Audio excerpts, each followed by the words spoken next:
করছি।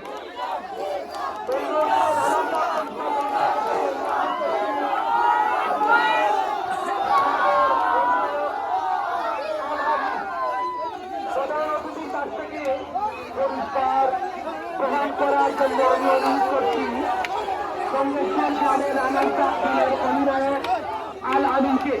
আপনারা স্লোগান বন্ধ করেন, স্লোগান বন্ধ করেন। খেলার কিছু ধারাবাহিকতা আছে, হাই উল্লাস করেন, তবে যেটা মানুষের অস্বস্তিকর এবং